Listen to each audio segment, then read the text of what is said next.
Leave everything and get out of this house. I'm taking it, furniture and all. I couldn't believe my ears when I heard this from my sister-in-law. Ever since my husband, Noah, passed away, she's been doing whatever she pleases.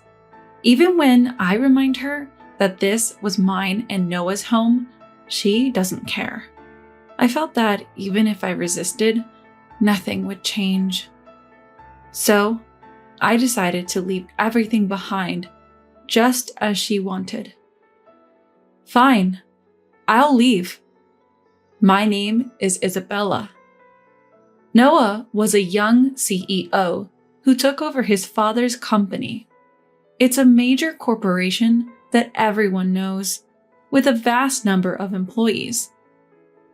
I became his secretary right when he became CEO, and we got to know each other closely. During tough times, we supported each other, and as days went by, we fell in love and started dating. Everyone at the company knew about our relationship, and since we were both successful, we were admired. 2 years later, we got married. When he proposed, it was the happiest moment of my life, and our relationship remained strong after marriage. Later, I quit my job as a secretary to support Noah full-time at home. We've been married for almost 10 years now.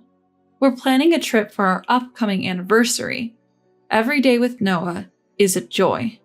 However, there was one problem. I have an older brother named Liam. Our dad works as a driver and our mom is too frail to work. After high school, Liam got a job without going to college and moved out. I went to college with money I saved from part-time jobs, and later got a job as a secretary at Noah's company. The pay was great, and I mostly saved or sent money home. Liam, knowing this, often asked me for money. Some of the money I sent to our parents also ended up with him. Liam had a temper, and to avoid confrontations, I never said anything. I wished my parents wouldn't give him money, but they probably found it easier to appease him. Growing up, Liam often took things from me. Now, he works a blue-collar job, and according to our parents, is heavily into gambling. From horse racing to slot machines and lotteries, he seems to be into everything. Despite having such a troublesome brother, I still gave him money after getting married. Sometimes he even asked Noah for money, which I really wished he'd stop. Every day, I was frustrated with Liam, but his wife Harper was even more of a headache. Given Noah's position, we lived in a luxury, high-rise apartment furnished with high-end items for when company associates visited. We bought the apartment thinking of our future children. I had difficulty conceiving, but after 2 years of preconception care, I finally became pregnant. Because of my frequent hospital visits, I'm often away from home, but Harper would still be at our place. It would be okay if she visited, but she'd have a mess and treated me like a servant. Isabella, I'm hungry. Get me something. I'm leaving for the hospital soon. Then order delivery. Harper never lifts a finger or offers to pay when she's at our place. I have to do it all. When I talked to Liam about it, he didn't help much. Just listen to my wife. You have plenty of money. No matter how much we earn, this is a separate issue. I've confronted Harper, but she'd just say, "You're annoying. Take money from me and go gambling with it." It's been a year since Liam married her. For over 6 months, I've been feeling overwhelmed by their behavior. I've talked to Noah about it, and he's apparently discussed it with my parents. But I assume there's been no progress since they won't listen. Every day I thought about how I needed to resolve this before our baby arrives.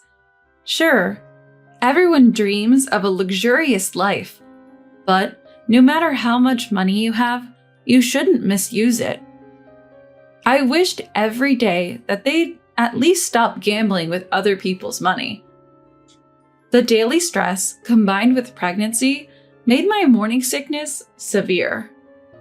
Because of this, I sometimes escaped home to help with Noah's company work. I could only do seated tasks like paperwork, but it eased my mind. I never imagined that things with Harper and Liam would get worse. On our anniversary, Noah and I had plans to dine at a fancy restaurant with a city view. I prepared early. From tomorrow, we planned a 3-day, 2-night stay at a distant luxury hotel. I was excited, even buying new clothes and getting my hair done. I wanted to always be the wife Noah found beautiful, even at 35. As usual, Harper tagged along, getting pampered on my dime, but I didn't mind. I checked our preparations for tomorrow, ensuring we didn't forget anything. Though it was a lot to manage, I was excited about the hotel. Time passed, but Noah didn't return, and there was no message. Maybe he's held up at work. I waited for his call, but nothing came. Just as I was about to call his office, my phone rang. It was an unknown number. Answering, I heard, "Is this Mrs. Noah? Please come to the hospital immediately." The call was from a hospital. If they mentioned Noah's name, something must have happened to him.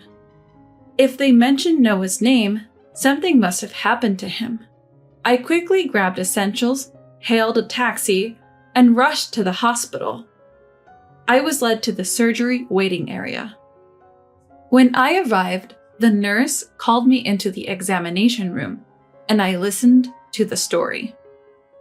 The doctor explained that Noah had been in a collision with a car that ran a red light. He was critically injured and undergoing surgery.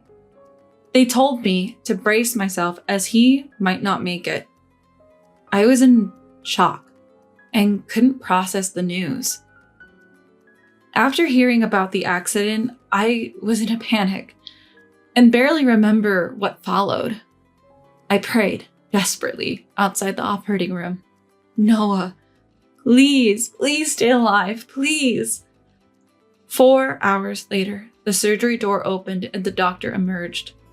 "We did our best. I'm so sorry." Noah didn't make it. I cried uncontrollably, my sobs echoing in the dim hospital corridor.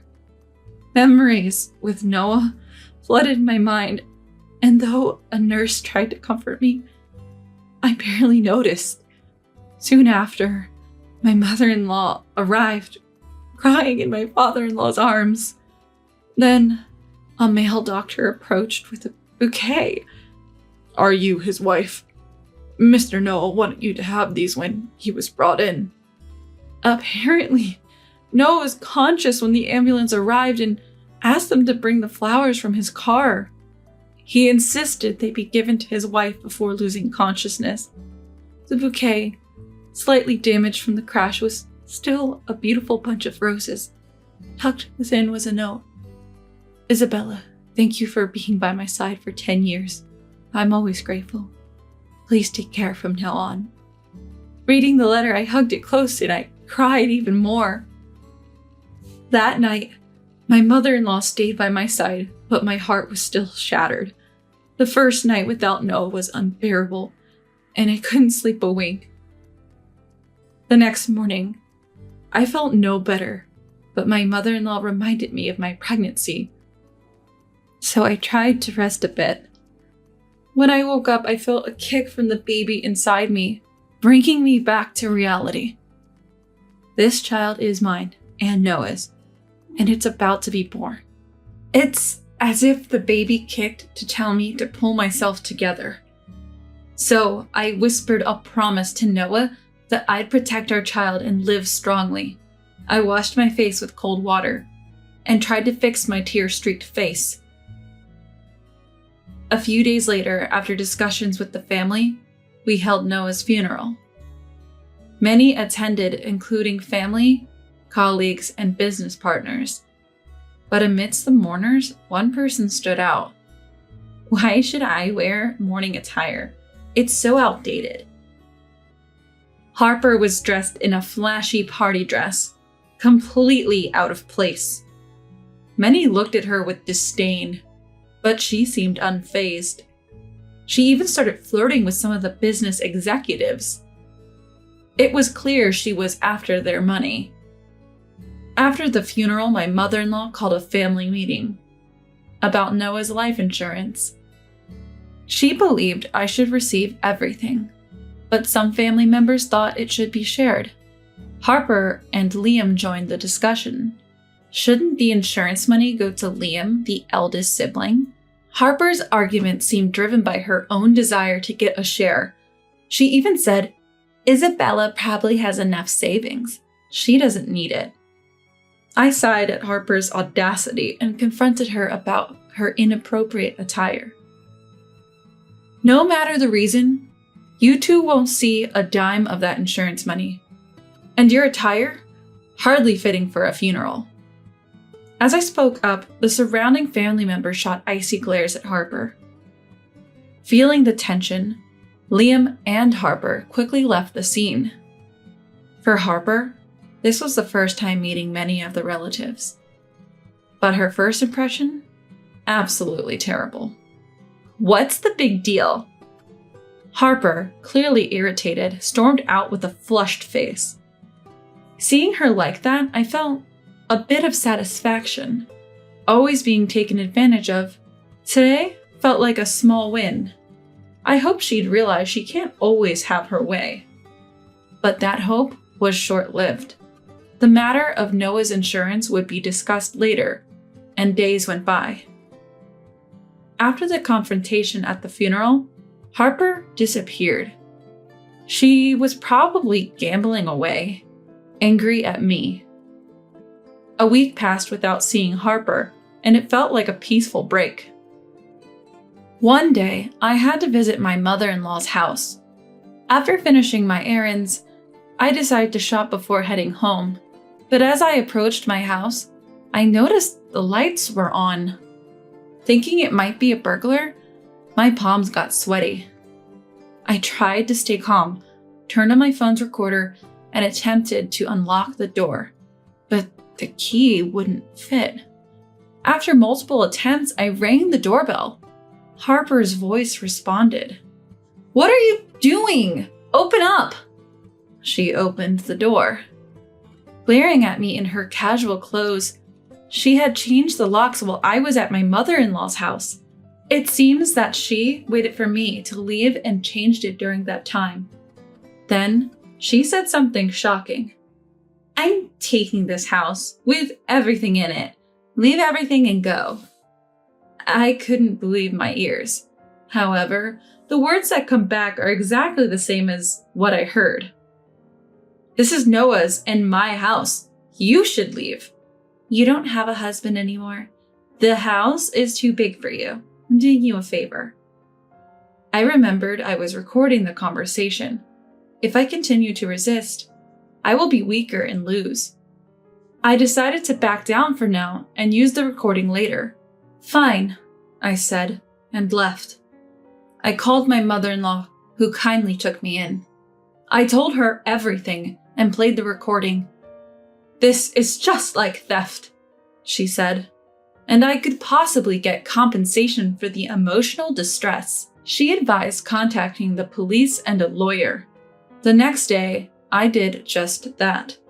The lawyer confirmed it was a case of theft and that I could get compensation. I updated my mother-in-law on everything. My parents knew about the situation, but seemed to have given up on Liam. The audacity of trying to take a home from a pregnant woman is beyond belief. I wrapped my arms around my mother-in-law who was embracing me, holding her tightly. After a moment, she pulled away, looking deeply into my eyes. "Speaking of the insurance money, I really wanted you to have it, Isabella. Noah wanted that too." With that, she handed me an envelope. Inside was a letter. A quick glance, and I recognized Noah's handwriting, tears forming in my eyes. The letter was his will, written in case anything ever happened to him. Given his position as a CEO, he probably wrote it knowing the unpredictability of life. The message was clear.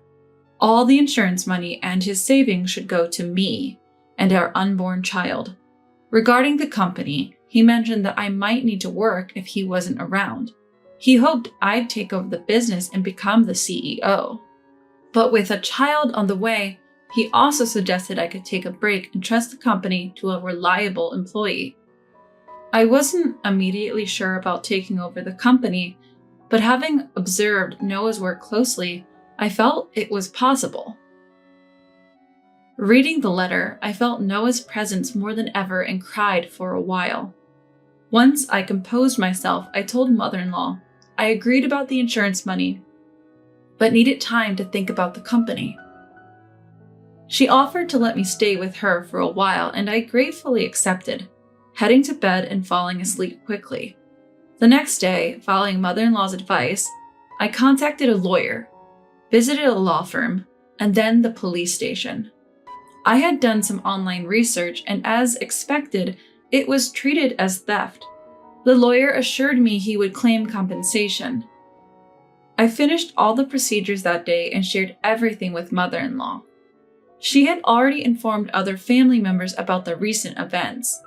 I also spoke to my parents, but they seemed resigned, saying they didn't want anything to do with Liam anymore. I didn't want to see such parents anymore, so I just waited for the police to contact me. A few days later, I received a call from the police. "We're headed to your previous residence now. Is that okay?" I quickly agreed and followed them to Harper's place. I waited in a parked police car nearby. The police rang the doorbell and knocked. Upon seeing the police, Harper's face turned pale. "Sorry, ma'am, we're with the police. You're under arrest for theft." But wait, Harper, usually defiant, was speechless and visibly shaken. Liam was also arrested as an accomplice. I had never seen him so terrified. Seeing their reactions gave me a sense of relief. Later, the police and lawyer updated me, and I was able to return home. Apparently, Liam and Harper were evicted from the rented apartment due to unpaid bills, which led them to forcibly take my house. Regardless of their reasons, they should have known better. They didn't seem to understand that what they did was wrong. Hopefully, this arrest will be a wake-up call for them. Of course, they now owe me compensation. I hope they accept this as atonement. Finally back in my high-rise apartment, I called mother-in-law. "Hello, mother-in-law. I've decided to take over Noah's company. It's his legacy." "That's wonderful. Noah must be smiling down on us from heaven." I was determined to continue the legacy Noah had built as a CEO. It felt like the right thing to do for him. With a renewed sense of purpose, I realized I had forgotten something. I approached a photo of Noah and whispered, "I'm home," with a smile.